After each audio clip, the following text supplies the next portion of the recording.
I'm Ava, And I'm Issa. We're writers and fans. and this is Unpacking the Plot. Hello, welcome to this week's episode of Unpacking the Plot. So, our last episode was about Bridgerton. Issa, what have you been reading or watching since then? I went and saw Deadpool and Wolverine recently. It was a lot of fun. And I'm also still doing my Buffy rewatch, which Ava, you know about. And I'm so frustrated that I was watching both Buffy and Bridgerton at the same time and completely missed that Giles was Lord Sheffield. Yep. I'm so angry. Speaking of Bridgerton, I was ready for the next season after we recorded the last podcast episode, and I read Benedict's book again, probably third time reading it overall. Other than that, I'm about to start watching The Umbrella Academy to get ready for our next episode. My God, me too. I have the comic books right here, and the Zoom background's all blurry, so you can't see it. And then, of course, I just finished The Invisible Life of Addie LaRue for this episode. Twinsies.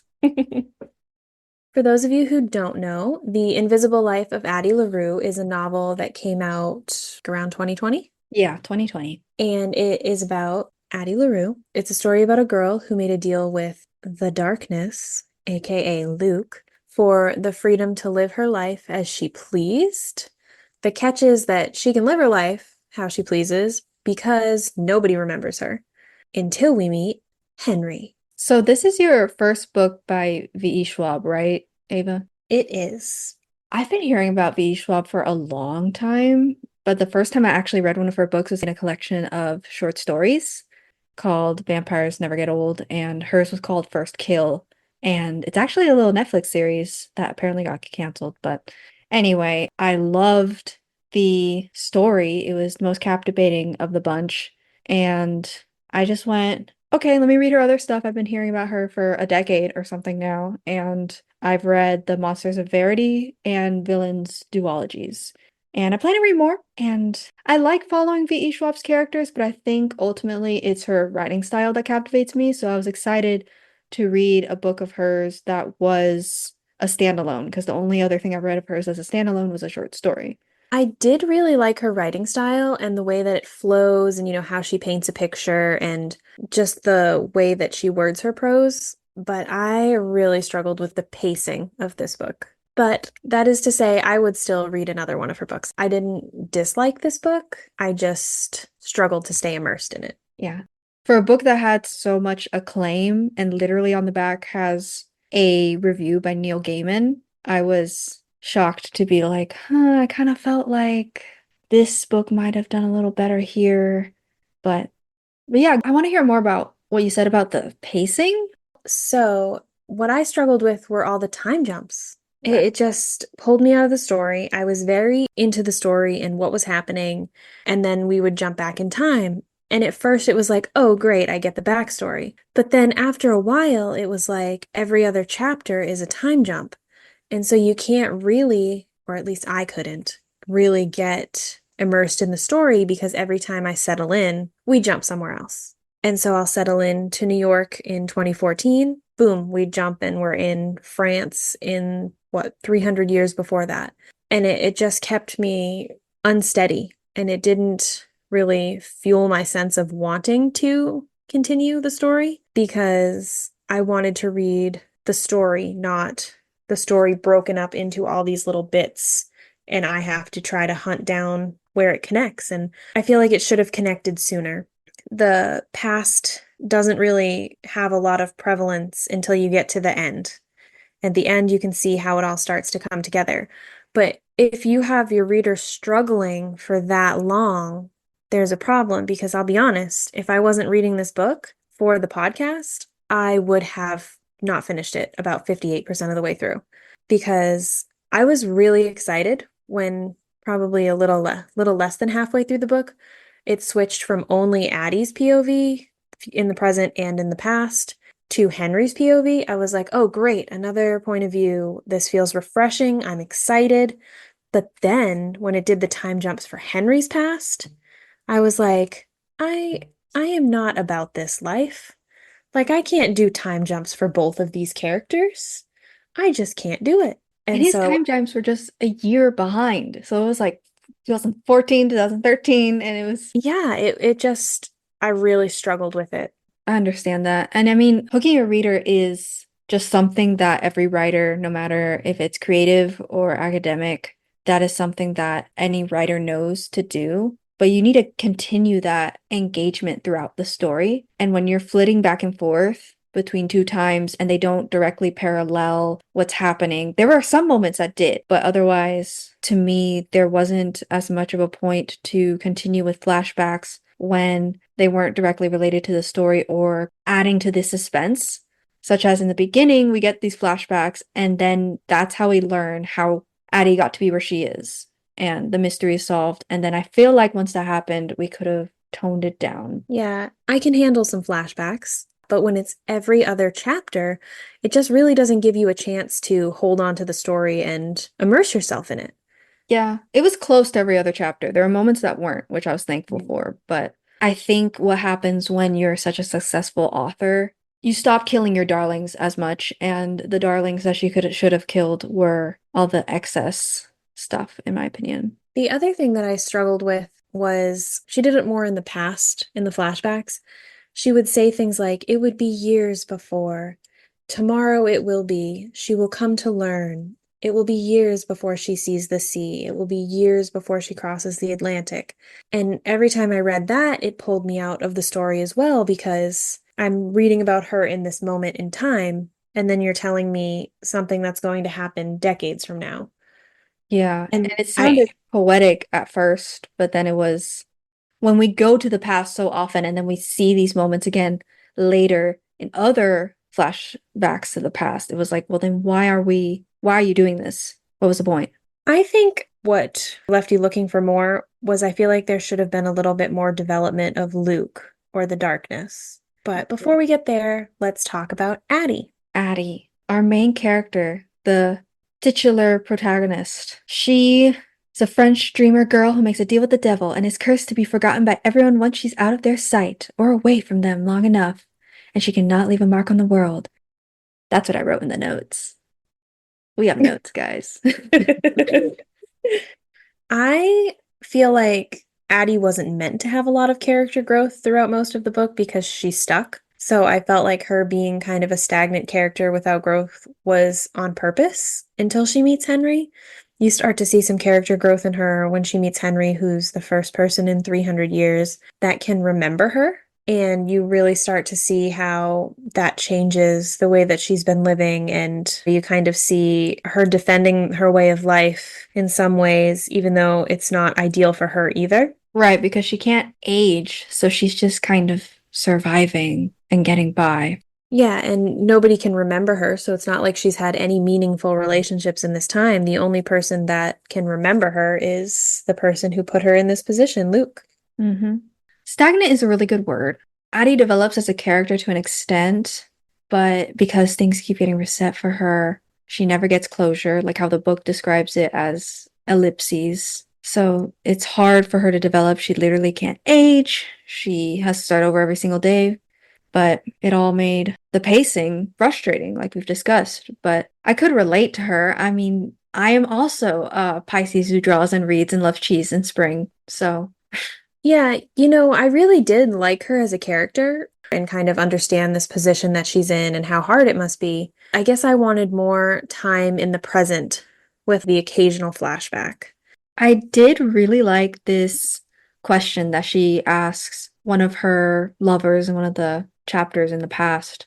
She asks him, do you think life has any value if it doesn't leave some mark upon the world? Because she literally can't.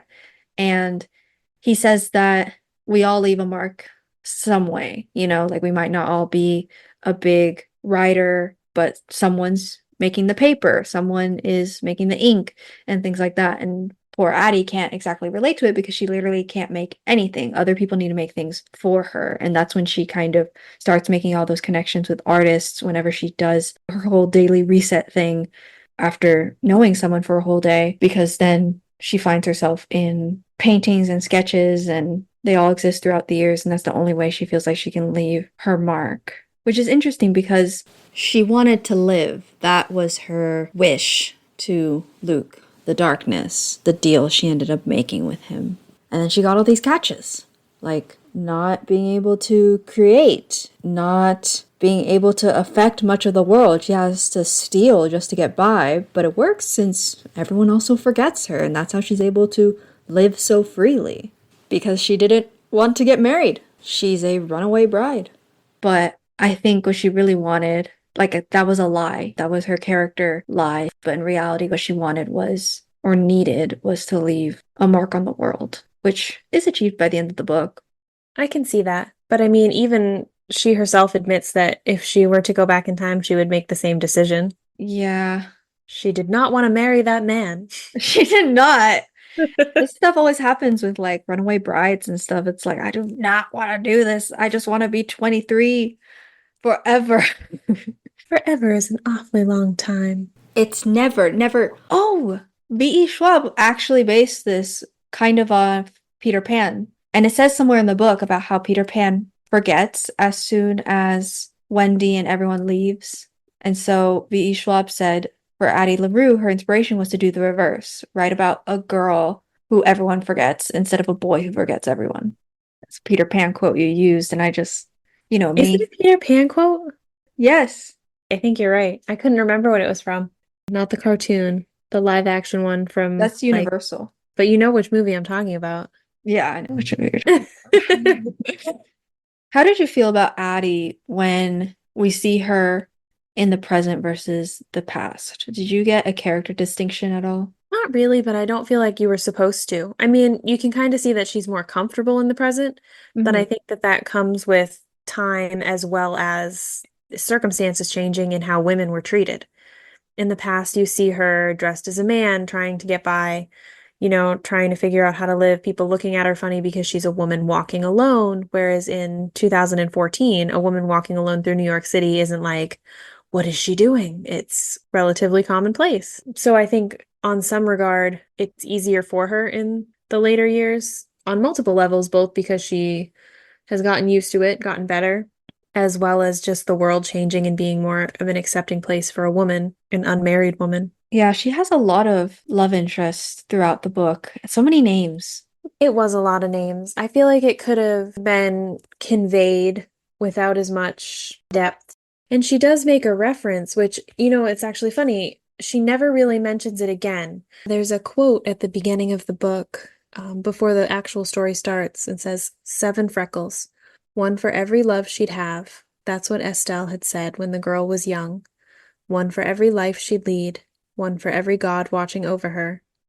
Now they mock her, those 7 marks, promises, lies.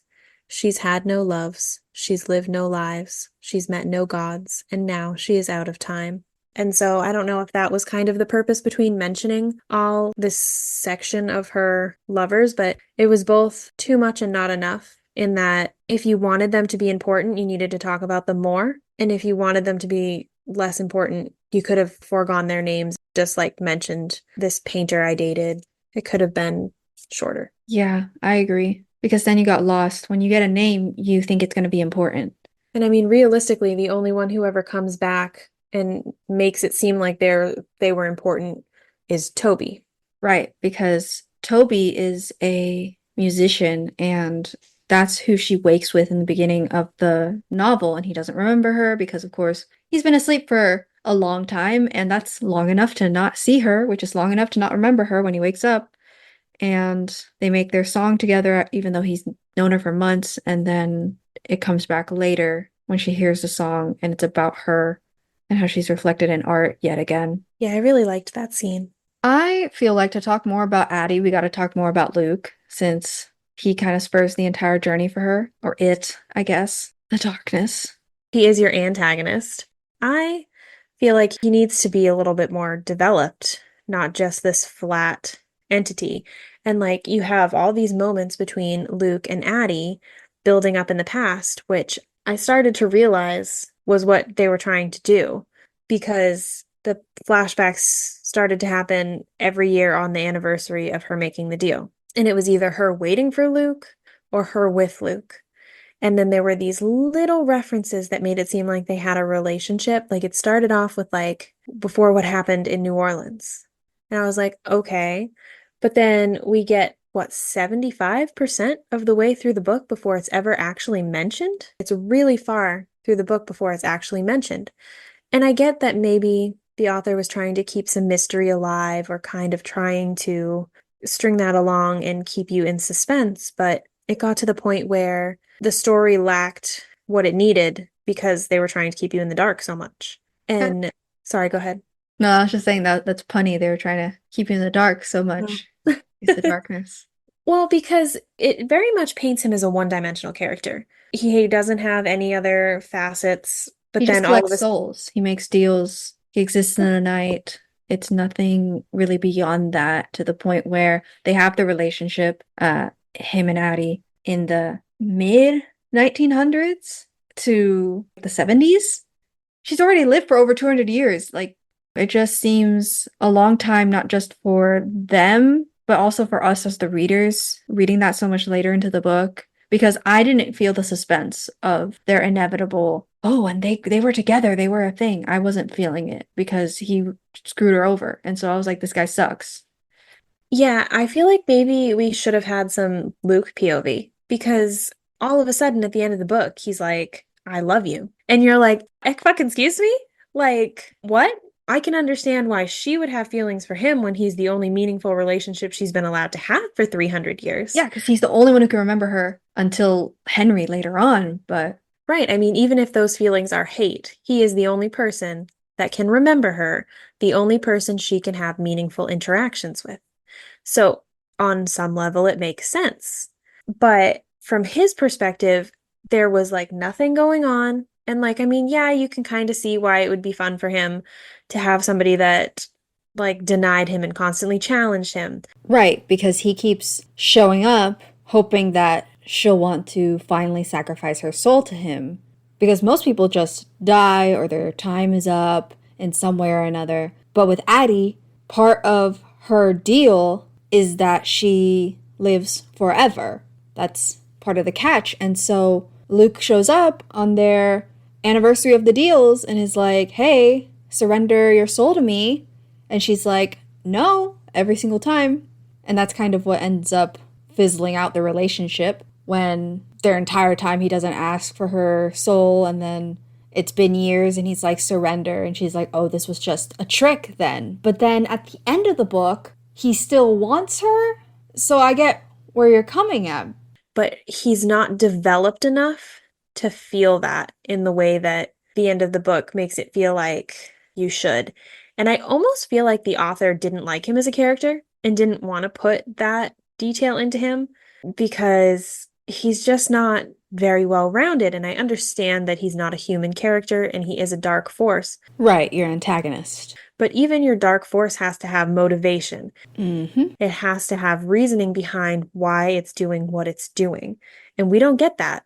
And I think that that's truly where the book falls flat because if we had that, the flashback scenes would feel richer.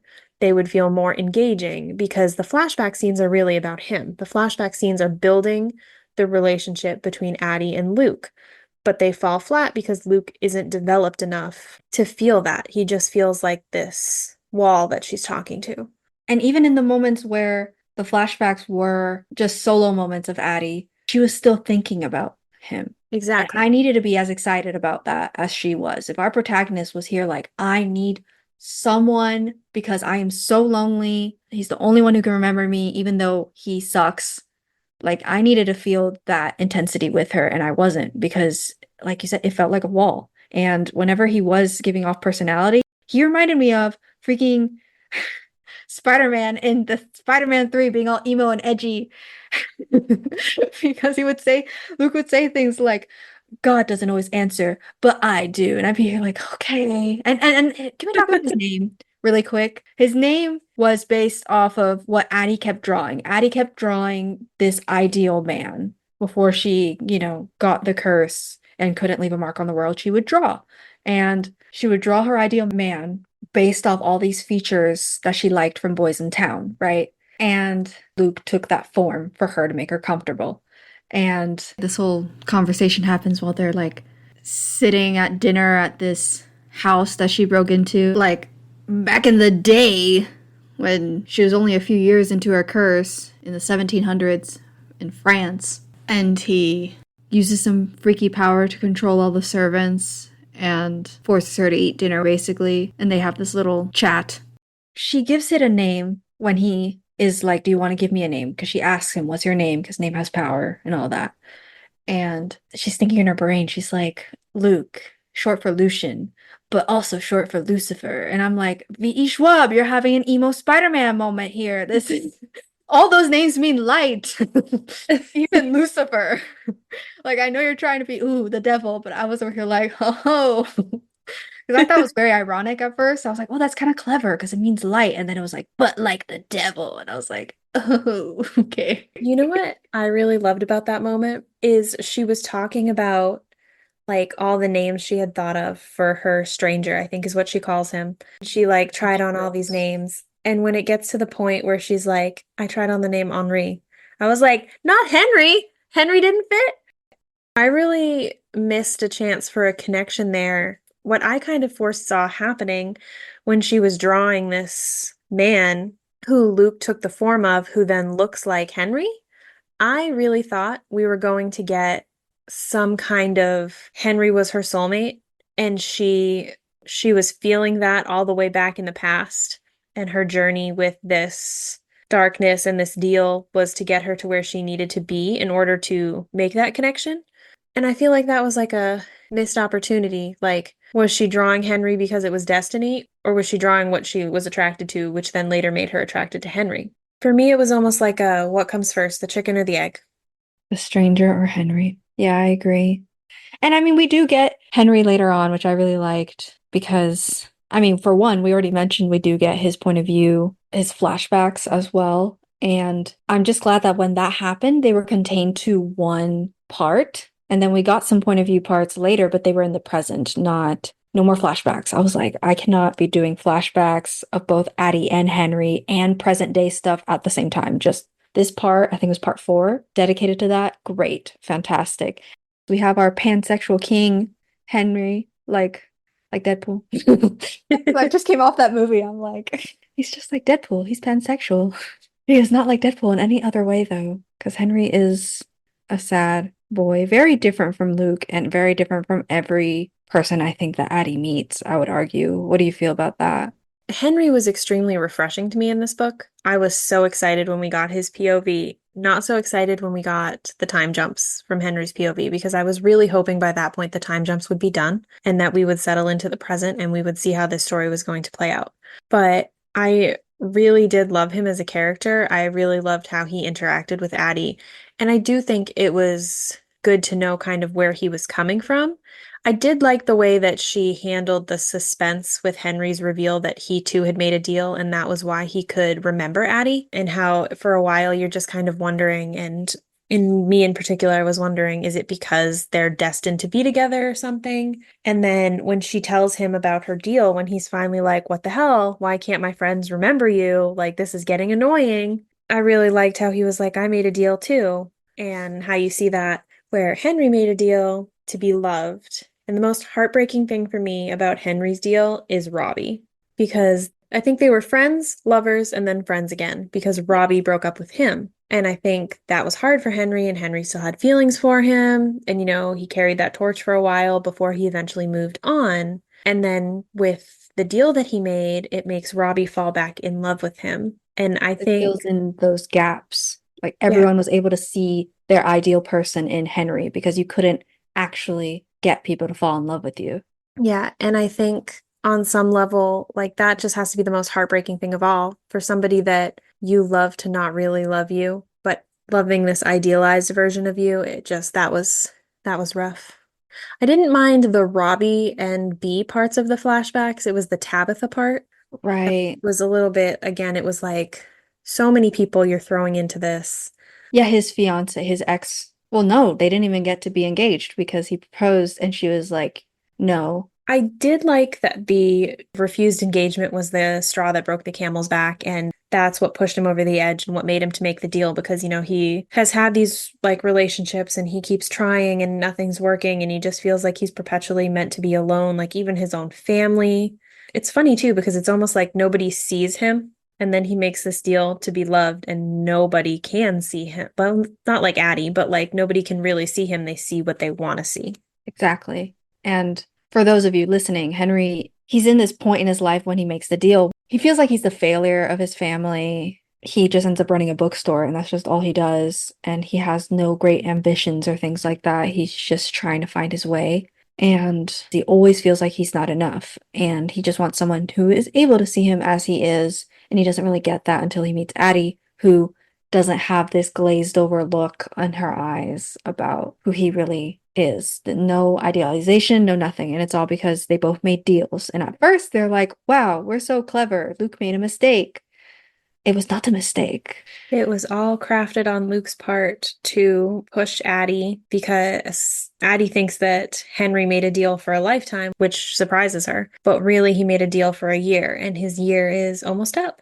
And Luc's whole idea was that when he's gone, she would want to give up. Then he'd finally get her soul, because that's what it is at the end of the day. He collects all the souls, including a bunch of famous artists, which I'm going to say really quick. I am not a fan when stories do that, where they fictionalize and add this fantastical element to people with great skill, all these artistic people, because it demeans their work in I agree. reality. And I feel like this happened in this book where it was like, oh, he made a deal with the devil, and he was Beethoven, and he was Shakespeare, and he was this person of a great name.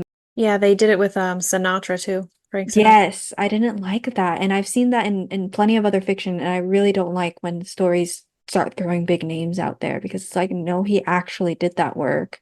He didn't make a deal with the devil. People can do great things, but whatever. I digress. But I remember this one part in the book where Addie is talking to Luc and he tells us, even though at that point we have already gleaned it as readers, where Addie wanted to live and Henry wanted to die. That was the difference between them, even though Addie insists that they are alike because she understands the true nature of humans, unlike Luc, which again, now that you've said it, makes me really wish that we did get Luc's POV. Right. And like it didn't have to be a lot, but like maybe every once in a while when his perspective started changing, like we could have gotten one when they first made the deal and, he just wanted her soul. And then another one when he stopped asking for her soul because he does stop asking for her soul. He does stop asking for her to surrender. And I don't think he wanted her soul anymore. I think he just wanted her subservient to him and her to fall in line and it's hard for me to say because we don't see much of Luc's point of view. Does he really love her? Or is she just this shiny thing that he wants to keep as a trophy because he finally beat her?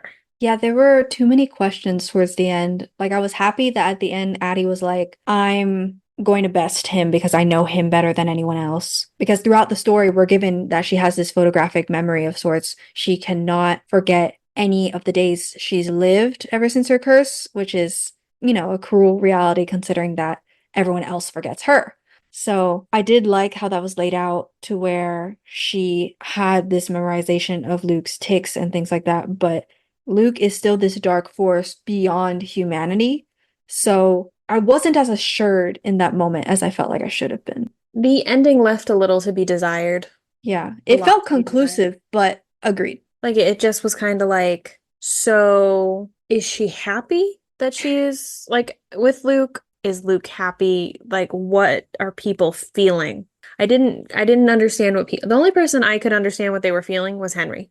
Yeah, I did really like the Henry moments. I loved seeing his connections with his friends, which it was hard with Addie since she only makes one-time connections. Whereas with Henry, he had multiple people. He had his friend B, an artist, and we have his friend Robbie, who he dated at one point.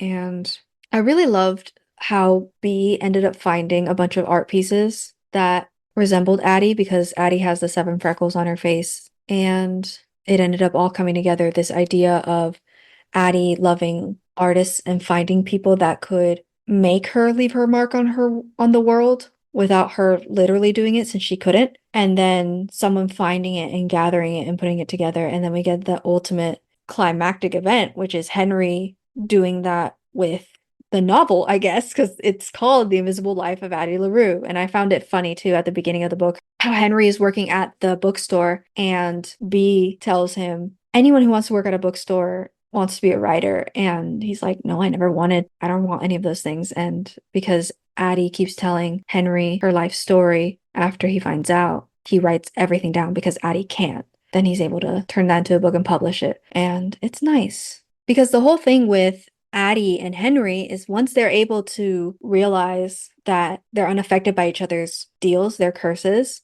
they develop this romantic relationship and everything works out until, of course, it turns out that Henry doesn't have much time left to live. And I don't know about you, but I was already thinking, why doesn't Addie just say, Luc, take away the rest of my eternity and just give me a normal human life to save Henry? That's what I was thinking. I was like, and then they can live happily ever after, like that kind of thing. Like that will work. Yay, he'll get her soul when she dies of old age. And then it turns out she makes a deal with him to completely sacrifice herself so long as she's with Luc. And then Henry does live. Addie's no longer in his life, and he writes The Invisible Life of Addie LaRue. Is it really sacrificing herself? Because the only glimpse that we get is when Henry says, "But you don't love him." She never said she didn't love him. She still thinks about him. It's glanced too much over what happened in New Orleans. Yeah, those moments should not have been glanced over as much. I think the moments that should have been were all those excessive flashbacks. I didn't need to sit too much with Remy as much as we did, for example. Remy, funnily enough, I hear that name, and as a Marvel fan, I just start reading everything in Cajun accent, so that's a blast. So it's just, we need one chapter for Remy would have done it fine for me, especially because it made sense with the parallels of he's her first true lover, and then she develops that relationship with Henry, and it's bookended with those chapters. I'm like, cool, that makes sense. And then some things just did not need as much focus in the past as they were being given. And then we got to, like you said earlier, the 75% mark ish of the book. And here's her relationship with Luc. And it was just, Here's a 20-year span of them being together in like 2 seconds. yes. I was And like, why didn't we get this for the lovers? Why am I sitting here reading about how the sky does this and the earth does that and the heart does this and the gauze around her date and I don't know, all these pretty words, flushing everything out, being beautiful and engaging me, but the story itself not doing that because I didn't need to sit with that. I don't think any of the readers needed to do that. it's funny because she did the same thing with Addie and Henry's relationship, where it's all this buildup, and then they're together for 4 months, and it's like, Yes. and it's like, you just didn't want to include any of that? That's Like, what I none needed to of be it? sitting with. I understand when people try to convey the importance of something in a short amount of words. I think that can be very powerful, but this was so crucial to the overarching story. I needed to care. And I think the conveying of the importance of things through a little bit amount of words would have been perfect for all those things in the past that were after, of course, the point where Addie makes that deal with Luc. It was almost like she was trying to make Luke a slow burn, but it was too slow of a burn, and then it just exploded too quickly. Yeah, it was like, huh, I don't know if this is on fire yet. Explosion. Yeah, like, what's going on over here? I think I might smell smoke, but it could be something else. And then, Yeah. oh, okay, I guess it was smoke. I think the only people who would have been really engaged in that are the kinds of people who like those kinds of characters. But Very like brooding and I don't know. I wasn't getting those vibes at all because he's a thing. he's not a character, he's a thing. Yes. He's not developed enough to be a character. And I think that that's truly a flaw of the story. I think that he could have been this really great. I mean, I'm partial to morally gray fictional characters, but he just could have been more developed. Yeah, I think having that would have saved the story because, like you said, an antagonist needs to be just as fleshed out as their protagonist. Exactly. Yeah. And he just was not. So part of me feels a little bad because I feel like we've been ragging on the book a lot, but I did enjoy it. I think I had high expectations because of the author. And this was a book that is highly praised. Like a lot of people liked it. And I was hearing so many good things about it. And to know that the author could have done all the things that we're discussing and has the capability to, and has even done it in her other novels, just surprised me. I really enjoyed the plot of the story. I just wish it had been structured a little differently. Not a And bad book, just unfortunately a little disappointing. If it was turned into a movie or a TV show, I would definitely check it out. I did enjoy the storyline. It left a little lacking for me personally. I'm sure that's not true for everybody, and some people really love that. We might be outliers in this, or we might be basic bitches. Who knows? I have not looked into too many reviews of this book. This is a you and me thing, Ava. We're doing this. Anyway, in a little like homage to our very first episode, I want to try something new with you, and that is connecting a character from this pod, which today we got Addie LaRue and the characters from her story connected to a Taylor Swift song. I was more focused on our protagonist, on Addie. My song for Addie was Right Where You Left Me because it's a very stagnant song, all about this person who's stuck in time as the world around them keeps moving. Pretty straightforward with that one. So for Addie, I really felt like My Tears Ricochet was a good song just because there are so many great quotes in it. You know, if I'm dead to you, why are you at the wake? Cursing my name, wishing I stayed. Look at how my tears ricochet. And then also, and I can go anywhere I want, just not home. Because she can never go home. There is no home. Nobody remembers her. As often as she does go home, she goes back to Vision. I don't know how to pronounce that. Also, even on my worst day, did I deserve, babe, all the hell you gave me? Because she didn't deserve it. No, no, She just she didn't, did she didn't want to not. marry the guy. She just didn't want to get married. Yeah. She just wanted to be free. She wanted to be 23. In Right Where You Left Me, it's she's still 23 inside her fantasy, like it was supposed to be. If you liked this book or read this book at all, you can feel free to listen to the songs. I'm sure you'd agree with our picks. And you could But always comment and let us know. Because we'd love yes, your join the opinion. conversation. We are basically everywhere at Unpacking the Plot Pod on Instagram. Please follow us there. We are also on YouTube where you can subscribe and you can listen to Unpacking the Plot at basically anywhere, pretty much. And for the next episode, we're going back to a TV show and I'll be reading some comic books for the Umbrella Academy. But otherwise, I am Issa. And I am Ava. And this has been Unpacking the Plot. Thank you for joining us. Goodbye. Goodbye.